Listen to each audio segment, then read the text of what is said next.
कहने पर मोदी ने बनवाई थी मस्जिद। देखिए वो अब क्या बोला।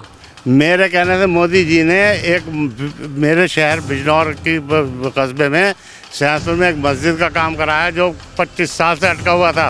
मैं कैसे मोदी को बुरा कहता हूँ, पीएम ऑफिस से फोन गया और फौरन वो काम हो गया। कैमरे पर इस मुस्लिम ने बोला, मैं सच्चा मुसलमान हूँ, मोदी पर सच ही बोलूंगा। वो तो कह रहे कि रहनुमाई हमें मुसलमान। अरे कुछ नहीं, सब बकवास है। कोई वो खानदान की राजनीति थी अपनी, वो राजनीति सब खानदान की करते हैं अपने। वो कैसा ईमानदार, सबसे बड़ा झूठा, जैसा बीमार आया था ना, सबसे बड़ा झूठा। मैंने उसका नाम भी छंद्रू रख रखा है, छंद्रू केजरीवाल। इस मुस्लिम ने बोला, मोदी को जीतने से सिर्फ अल्लाह ही रोक सकता है। मोदी जी को तो अगर अल्लाह ही चाहेगा तो रुकेंगे नहीं, इनके तो बस की बात है नहीं। ये सब जो है सत्ता के लालची हैं। ऐसी की तैसी साले गठबंधन की देख लगे हम अल्लाह वाले हैं। जो आदमी अल्लाह की बात नहीं मानता, दाढ़ी नहीं रखता, और क्या क्या बताऊं यार, बस इस तरह से भी झूठ बोल गया। मेरी गला कटवा दो अगर मैं कहीं झूठ बोल रहा हूँ तो। मोदी जी को तो अगर अल्लाह ही चाहेगा तो रुकेंगे नहीं, इनके तो बस की बात है नहीं। ये सब जो है सत्ता के लालची हैं बस। और सब सत्ता के लालची है। सब सत्ता के लालची हैं। तो सत्ता का लालची तो मोदी को भी कह सकते हैं कि जो कह रहा है कि मैं तीसरी बार बनूंगा। नहीं, बिल्कुल नहीं बन, तो वो कुछ कर रहा है ना, इसलिए तो कह सकते हैं कि चलो 10 साल। मुसलमान जो खूब इकट्ठा है इसी हॉल में मुस्लिम राष्ट्रीय मंच के द्वारा, ये किसकी देन है? कांग्रेस ने कभी इकट्ठा किया? कांग्रेस ने मुसलमानों को मरवाया है। मलियाना, हाशमपुरा, मुरादाबाद, बिजनौर, मुजफ्फरनगर और कितनी जगह हैं, सब जगह। मेरठ मुस्तकिल पीएसी पड़ी रहती थी, मुसलमान कमाने खाने से परेशान थे वहाँ पर। वो तो कह रहे कि रहनुमाई हमें मुसलमान। अरे कुछ नहीं, सब बकवास है। कोई वो खानदान की राजनीति थी अपनी, वो राजनीति सब खानदान की करते हैं अपने। वो मोदी बिल्कुल कोई खानदानी राजनीति। तंज कसते हैं कि बीजेपी तो हिंदू मुस्लिम करती है। उससे क्या होता है? आप कोई हिंदू मुस्लिम हुई क्या जब से मोदी जी आए हैं? कोई हिंदू मुस्लिम राइट्स हुआ क्या? वो उनके भड़काए हुए जो लोग हैं वही उल्टी सीधी बातें करके वो झगड़े पकड़े कर लेते हैं या मॉब लिंचिंग हो जाती है। अदरवाइज ऐसा कुछ नहीं है। मैं पक्का वाला मुस्लिम हूँ, जो शायद तुम्हें ना मिले कहीं देखने को भी। पक्के वाले हो? पक्का वाला मुस्लिम, नॉट मुसलमान, नॉट हनफी शाफी मालकी हमली, ना कोई सुन्नी टुन्नी पुन्नी, कुछ नहीं। मुस्लिम, अल्लाह का बंदा और नबी सल्लल्लाहु अलैहि वसल्लम का उम्मती, कुरान हदीस का मानने वाला फ़कत। और मोदी को कह रहे हो कि बनेगा? तो मोदी तो अल्लाह का बंदा है, वो कोई किसी और का बंदा है क्या? भगवान, अल्लाह भगवान दो हैं क्या? एक ही तो है। एक ही हमारे माता पिता हैं, आदम और हव्वा, उसकी बीवी, वो हमारी माँ है। एक ही माता पिता की संतान है हम, सगे बहन भाई हैं, सौतेले नहीं हैं। हिंदू मुसलमान बाद में हैं हम। ये सब लोगों ने इसे कांग्रेस के बोझ में बीजेंगे। कांग्रेस तो यही कहती है कि जो हमने सब बकवास है, हम तो यहीं जी रहे हैं। इसकी सबसे इतनी मतलब दिक्कत क्यों है? आप गुस्सा क्यों रहे? मैं कांग्रेस ही था, मैं कांग्रेस था, मेरे बाप दादा कांग्रेस ही थे बाई बर्थ। बताओ क्या कहोगे अब? फिर क्या दिक्कत आई? मोदी ने कोई पैसे नहीं दे दिए, ना उन्होंने मुझे पैसे दिए थे। ये पैसे ना दिए तो मैं इसलिए बुराई कर रहा हूँ। मैंने फेस किया ना उस चीज़ों को। आपने फर्क महसूस किया? बिल्कुल, बहुत बड़ा फ़र्क है भाई, बहुत बड़ा फ़र्क है।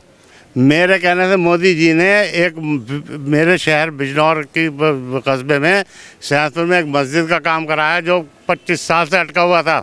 मैं कैसे मोदी को बुरा कहता हूँ, पीएम ऑफिस से फ़ोन गया और फ़ौरन वो काम हो गया। सुवार में जहाँ से इसका झूठा आज़म खां का बेटा, वो झूठा फर्जी डिग्री पे वो अब्दुल्ला आज़म जी, वो बना था। वहाँ से एमएलए सवार से उनसे 9 गांव का रास्ता इन लोगों ने रोक रखा था, गरीब लोगों का। वो रास्ता मैंने खुलवाया दिल्ली रह के, दिल्ली बैठ के, मोदी के यहाँ से फ़ोन करा के। वो तो कह रहे हम अच्छे विधायक थे, बेटा विधायक था, और हम पे टारगेट किया जा रहा है। जेल में सड़ रहे हैं। हम मंदिर वो बना रहे हैं, स्कूल बना रहे हैं, बच्चों के लिए हमारी यूनिवर्सिटी ढाई जा रही है। अपने लिए बनाया, वो अपने लिए। आदम खां का घर एक छोटा सा घर है पुराना, दिखाने के लिए उसमें रहता है। और वो खरबों रुपए की जायदाद पूरी दुनिया में और रामपुर में भी है उसके बाद, दिखाने के लिए रहता है छोटे से घर में। और उसका फ्लाईओवर भी घर से और यूनिवर्सिटी तक स्पेशल बना हुआ है, वह अकेले उसी के लिए। उस पर कोई सफ़र नहीं करता, कोई रन नहीं करता उस पर, मुझे पता है ना। अरे जब सवाल उठते हैं कि आजम खान के साथ इतनी जाजती हुई है, इधर जेल से उधर जेल भेज रहे हैं। बद किरदार, बद अखलाक इंसान है कि उसने डीएम को क्या कहा, हम तनख्वाही हैं, हमसे जूते साफ कराएंगे। हमारे लिए लफ्ज़ हैं? हमारे कुरान हदीस में कहीं लिखा है ये? कहीं नहीं लिखा। और वो उसकी जयाप्रदा की अंडरवेयर का नाम लिया। तौबा तौबा तौबा, अल्लाह कहाँ माफ़ करेगा, जब तक माफ़ी ना मांग ले अल्लाह माफ़ नहीं करेगा उसे। इसकी सज़ा वो भुगत रहा है जेल में रह के। यानी किए की सजा भुगत रहा है। बिल्कुल, मैं भी भुगतूँगा अगर मैं गलत करूँगा तो। कोई भी हो, कोई भी, तुम भी, सब अल्लाह के भगवान के बंदे। ये खड़े सरदार जी, ये रब कहते हैं ना, ये कुरान का वर्ड इस्तेमाल करते हैं, रब, रब्बुल आलमीन वही है एक। वो सबको देख रहा है, वो बड़ी आंखों वाला है, वो नहीं छोड़ता किसी को भी। न्याय यात्रा निकाल रहे हैं राहुल गांधी जी। अरे वो न्याय अब न्याय होगा। ये यात्राएं सब अपनी कुर्सी के लालच में निकाल रहे हैं, सब सत्ता के लालच में। सत्ता चाहिए और इंशाल्लाह सत्ता ही नहीं मिलेगी, नहीं, बिल्कुल नहीं मिलेगी। आप कह रहे हैं कि आजम खान ने जो किया है उसका भुगत रहे आजम हैं, खान का लेकिन कोई सवाल ये उठ रहा है ना कि यूपी में जो योगी सरकार है, कह रहे हैं कि उसका बुलडोजर का जिक्र होता है, बुलडोजर चलता है, और वो लगातार सवाल ये है कि वो सिर्फ मुसलमानों पे चल रहा है। बिल्कुल नहीं, बिल्कुल ऐसा नहीं है, वो हिंदुओं पे भी चलता है। सबसे पहले वो मारा गया था ना एक बदमाश, वो बदमाश मारा गया था ना, कौन था वो? आकाश दुबे। दुबे उसके घर पे क्यों चला था? क्यों चला था? वो मुसलमान था क्या? और कितने लोग हैं, और कितने लोग हैं? कानून बराबर है, सबके ऊपर सबके चलता है, सब पे चल रहा है। उसी मस्जिद पे जो इंक्रोचमेंट की थी, जब ये बुलडोजर चल रहा था, तो लोगों ने वहाँ के ये कहा, जो प्रशासनिक लोग थे, कि भाई मस्जिद पे बिल्कुल मत करना कुछ, इसको अपने हाथ से हटा लो जो इंक्रोचमेंट की है। ये क्या था? क्या वो मंदिर था? जब वो मस्जिद का काम किया तो वो जो चीफ इंजीनियर थे मुरादाबाद में, उन्होंने उसके बाद जब फ़ोन गया PM हाउस से, तो उन्होंने हमारे मोहतमी जो था इंचार्ज मस्जिद का, उसको बुलाकर बाई हैंड वो लेटर दिया था, जबकि वो कॉन्फिडेंशियल होता है। वो ऑफिस से ऑफिस में जाता है, धामपुर जाता है वो हाईली के ऑफिस में, और वहाँ से वो उनको बुलाकर वहाँ देते। लेकिन 2017 में दो जवान लड़के एक साथ जुड़े थे, अखिलेश और राहुल। फिर से 24 आते आते फिर दोनों जवान लड़के एक साथ बैठ गए और मीटिंग हो गई और गठबंधन बन चुका है। भाई ये सब राहुल, उसकी मैं अखिलेश यादव को बताऊँ, मेरा बेटा भी राजनीति में ही है, समझे नहीं? वो बताता है कि वो अपना अखिलेश से जब वो मिला था, जब वो जीता था ना मायावती के बाद, तो वो दीवारें पकड़ कर रो रहा था उसकी संसद भवन की, जो विधानसभा की, क्या हाय हम इससे जुदा हो गए थे, हाय हमें बड़ी मेहनत करनी पड़ी, हमने 5 साल इंतज़ार किया। क्या मतलब है? मतलब सत्ता के बिना रह नहीं सकते। नहीं रह सकते, भूखे हैं सत्ता के, ये सत्ता के भूखे हैं, परिवारवाद है। मैं तो लेक्चर भी देता हूँ ना बीजेपी की तरफ से, तो मैं ये कहता हूँ कि बीजेपी जो है ना, भारतीय जनता पार्टी भारत की जनता की पार्टी है, और ये जितनी भी पार्टी हैं, केजरीवाल तो बड़ा उसके चक्कर में हम बर्बाद हो गए, दिल्ली को बर्बाद कर दिया। ये मेरी गालियाँ दे देना, वहाँ पे देना ही, काट मत। केजरीवाल की सरकार तो बम्पर जीत कर रही है, 70 में से जीते। वो लालची लोग हैं ना, वो साले वोट दे रहे हैं उसका, बिजली के कटौती के लालची, सब लालची, सब उसके चक्कर में। हम तो उसके चक्कर में इसलिए आ गए थे कि उसने कहा था कि मैं भ्रष्टाचार मिटाने आया हूँ, मैं जन लोकपाल बिल लाऊंगा। ईमानदार, जूती पैर की साली, कैसा ईमानदार? सबसे बड़ा झूठा, जैसा बीमार आया था ना, सबसे बड़ा झूठा। मैंने उसका नाम भी छंद्रू रख रखा है, छंद्रू केजरीवाल। चंद्रू? हाँ, छंद्रू, छंदरने वाला, कहना कुछ और करना कुछ। औरतों को जो लेडीज़ के लिए जो बसें लगाई हुई, बसों में फ्री किया है, वो कंडक्टर ड्राइवर से हम खुद जान के जब सफ़र करते हैं, उसमें ट्रैवल करते हैं, वो कंडक्टर कहता है जहाँ औरतों को ड्राइवर चल पे औरतें खड़ी, रोकना मत, ड्राइवर रोकता ही नहीं है गाड़ी। ये क्या मतलब है? और बिजली में अगर सस्ती कर दी है, तो बिजली की जो है चोरी तो बंद हो गई है पहले से ही, शीरा के दौर में हो गई थी। अब इसने क्या कर दिया कि वो सर्दियों में तो वो बिल कम आता है, और गर्मियों में तो हमारी ऐसी तैसी हो जाती है। जो हम AC वाले चलाने वाले हैं, देख देख के चलाते हैं, टैरिफ बढ़ा दिया। तो अब भी महिलाओं के लिए 1000 रुपये कर दिए। वो सब बन है यार, कुछ नहीं, वो हकीकत नहीं है। इसने इमामों को पैसे दिए थे, सैलरी दी थी इमामियों को, इमामों को पिछले विधानसभा में, और उसके बाद बंद कर दिया। आज तक वो भूखे मर रहे हैं। इसने सुनी क्या किसी की? किसी इमाम को सैलरी दी? इस बार तो कह रहे गठबंधन सारा एकजुट होकर मोदी की कुर्सी हिला के रहेंगे। ऐसी की तैसी साले गठबंधन की देख लगे हम अल्लाह वाले हैं। मोदी की दुआएं, मोदी के लिए हमारी तरफ से दुआएं हैं, मोदी के साथ। जब मिल जाएंगे राहुल, अखिलेश और केजरीवाल, सब लोग देख लेंगे। सब ऐसे ही झूठ के पुलंदे हैं, सब झूठ के पुलंदे हैं। दिल्ली में तो एक तरफा करना है इस बार। देख लेंगे, हो भी जाएगा तो क्या परेशानी का आफत आ जाएगी। मोदी ना छोड़ने का ना, नहीं छोड़ने का ना। सवाल उठता है कि अमित शाह बार बार अब फिर कह रहे हैं कि सीए लागू होके रहेगा। सीए का अभी भी वो खुलासा हुआ, अंदर विस्तार से बात की है। सीए जो है वो किसी मुसलमान के लिए, किसी के लिए नहीं है। जो विदेशी घुसपैठिए हैं या जो वहाँ से अब निकाले जाते हैं लोग, परेशान होकर आते हैं, उनके लिए है जो हिंदू लोग पीड़ित हैं बस। मुस्लिम देशों में, चाहे अफगानिस्तान हो चाहे पाकिस्तान इस हो। पे नहीं बैठ दे रहा हूँ मैं, डट के कहता हूँ कि अगर मुसलमानों, ओखला में मुसलमानों के बीच में खड़ा होकर मैं अकेला बोलता हूँ, अगर मुसलमानों तुम्हें कुछ भी हो गया सीए एनआरसी में, तो मैं सबसे पहले जाऊँगा, सबसे पहले डिटेंशन सेंटर में जाऊँगा। और क्यों जाऊँगा? मैं मोदी के पास जाऊँगा ना कि मैंने आपकी सपोर्ट की थी और आपने क्या कर दिया, और ऐसा है नहीं। साहब, आप मोदी के पास जाएंगे, चलो ठीक है, मान लिया। 2019 में भी आप दिल्ली में होंगे जी। आपने देखा कितने महीनों शाहीन बाग जैसा मेन रोड कनेक्टिविटी वाला बंद रहा। जहालत है, जहालत।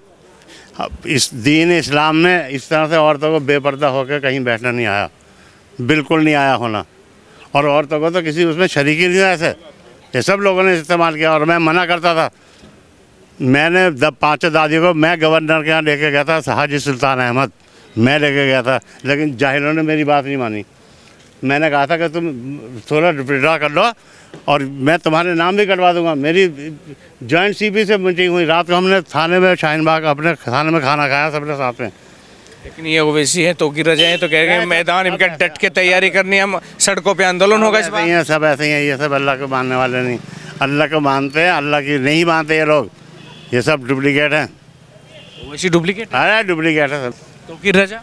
जो आदमी अल्लाह की बात नहीं मानता, दाढ़ी नहीं रखता, और क्या क्या बताऊं यार, बस इस तरह से भी झूठ बोल गया। मेरी गलत कटवा दो अगर मैं कहीं झूठ बोल रहा हूँ तो, चैलेंज है। वो वैसे कहता हूँ, मैं बहुत बुरा कहता हूँ। वो तो कहते हैं कि सारी पार्टियां धोखा दे रही मुस्लिमों को, मैं मुस्लिम हितैषी मेरा साथ दीजिए। मैंने एक यार छोड़ो से, वो बकवास करता है हैदराबादी। वो जो है ना, अभी मेरी मुलाकात हुई थी नजीब जंग साहब से, जो हमारे फॉर्मर गवर्नर एलजी रहे हैं।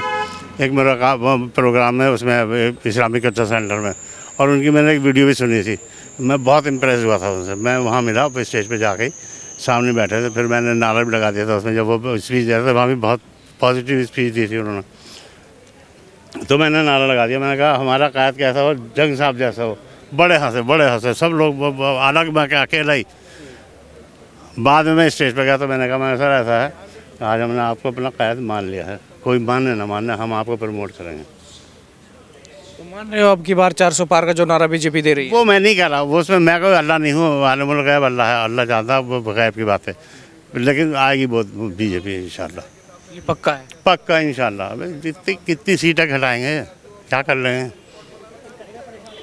तो कह रहे हैं गठबंधन इस बार मजबूती से होगा। पीडी अखिलेश कह रहे हैं को आसान कर दिया, कश्मीर का मसला निपट गया, राम मंदिर का मसला निपट गया, और भी मसले हैं निपट गए। किसने निपटाए? ये तो कह रहा है कि राम मंदिर के बाद हालात बदले, हमारी मस्जिद शहीद कर दी, अब दोबारा कुछ होगा। सिगरेट पीता, झूठा मक्कार, सब ऐसे ही हैं।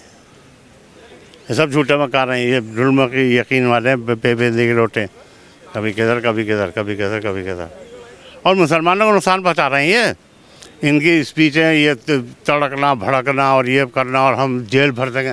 भाई जेल लेके भर रहा हो, मोदी से मिलो ना, बात करो, डायलॉग करो। यानी समाधान डायलॉग से है। हाँ, उसी किसी जंग का भी समाधान देख लो, किससे हुआ? डायलॉग से हुआ है। शिमला समझौता, डेविड कैंप समझौता, पूरी दुनिया में कहाँ लड़ाई से तो समाधान होता ही नहीं है। घर में भी लड़ाई होती है, फिर में कंप्रोमाइज़ होता है। वो क्या है बेटा? ज़िंदगी आ गई है, ये दाढ़ी वैसी सफ़ेद नहीं हुई है। इस केजरीवाल के चक्कर में तो बर्बाद हो गए, हमारी दिल्ली बर्बाद हो गई, हम सब बर्बाद हो गए, जितने हम लोग ईमानदार। अरे कि प्रधानमंत्री बन जाऊं मैं? अरे बन जाएगा, कैसे बन जाएगा? नहीं बनेगा, बिल्कुल नहीं बन सकता। हम कैसे बनने देंगे? जैसे सोनिया गांधी ने बनने दिया था जी।